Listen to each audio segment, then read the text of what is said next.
এবার বিয়েটা সহজ করে ফেলেন।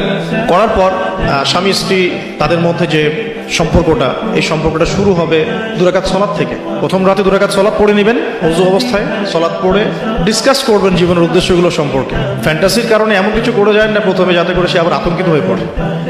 সময় দেন, তাকে টাইম দেন, তার সাথে নরম হন, কোমল হন। বিকজ একটা মেয়ে, যারা সতীসাধী মেয়ে, তারা পুরুষকে গ্রহণ করার আগে খুব ভালো করে তাদের মনের মতো একজন মানুষ তারা কল্পনা করে, প্রত্যাশা করে, এবং আতর্কিত বিষয়গুলো তারা খুব একটা পছন্দ করে না। ঠিক আছে? আর পুরুষের সাইকোলজি কিন্তু ডিফারেন্ট।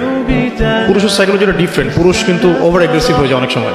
সো তাকে টাইম দেন, তাকে সময় দেন, আপনাকে বোঝার সময় দেন, কথাবার্তা বলেন, কন্টিনিউ করেন। দেন আপনি অবশ্যই 2 রাকাত সালাত পড়বেন। সালাত পড়ে আল্লাহর কাছে দোয়া করবেন দুজনে।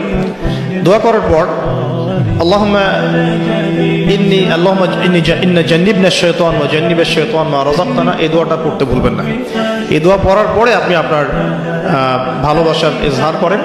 ইনশাআল্লাহ তাআলা আল্লাহ পাক যদি আপনাদেরকে সেই মিলনের ফলে সন্তান দেন, ওই সন্তানকে শয়তান কোনো ক্ষতি করতে পারবেন না ইনশাআল্লাহ।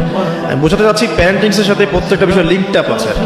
বিয়ে একটা মেজর টপিক প্যারেন্টিংসের ক্ষেত্রে।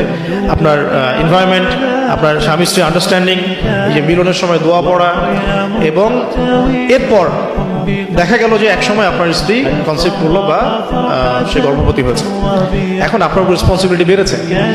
যতদিন সে সন্তানটাকে ধারণ করে রাখবে, এই সময়টুকুর মধ্যে তাকে কোনো প্রকার হারাম কাজে লিপ্ত করতে দেয়া যাবে না।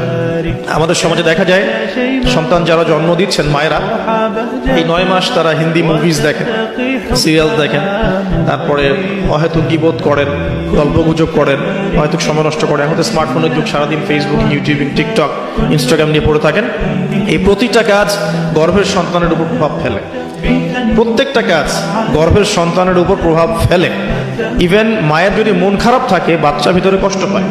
মা যদি প্রফুল্ল থাকে, হাসি খুশি থাকে, বাচ্চা কিন্তু ভিতরে ভালো থাকে।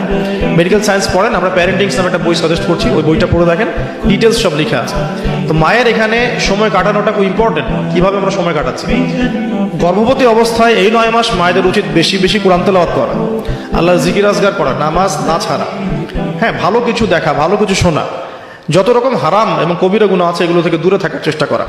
এরপর ইনশাআল্লাহ সন্তান ভালো হবে। আল্লাহ পাক দোয়া করি সন্তান যেন সুস্থ স্বাবলম্বী হয়। পাশাপাশি মেডিকেল চেকআপসগুলো নিয়মিত করাবেন, কারণ এটা খুব ইম্পর্টেন্ট ফ্যাক্ট। অনেক সময় দেখা যায় যে আমরা মানে পর্দার যেহেতু একটা বিধান আছে, তো পর্দার বিধান পালন করতে গিয়ে আমরা দেখা যায় আলট্রা করাবো না, আমরা এই ডক্টরের কাছে নিব না, হ্যাঁ, আমরা নর্মাল করাবো, বাসায় করাবো, হসপিটালে নিব না, কিছু ওভার এগ্রেসিভ থিঙ্কিংস চলে আসে আর কি। পর্দা করবো, তাহলে মহিলা ডাক্তার দেখাতে হবে, আলট্রা খুঁজে বের করতে হবে, কে আলট্রা মহিলা ডক্টর আছে আলট্রা করতে পারে খুঁজে বের করতে হবে, ক্লিনিক সেভাবে পরিবেশ তৈরি করতে হবে।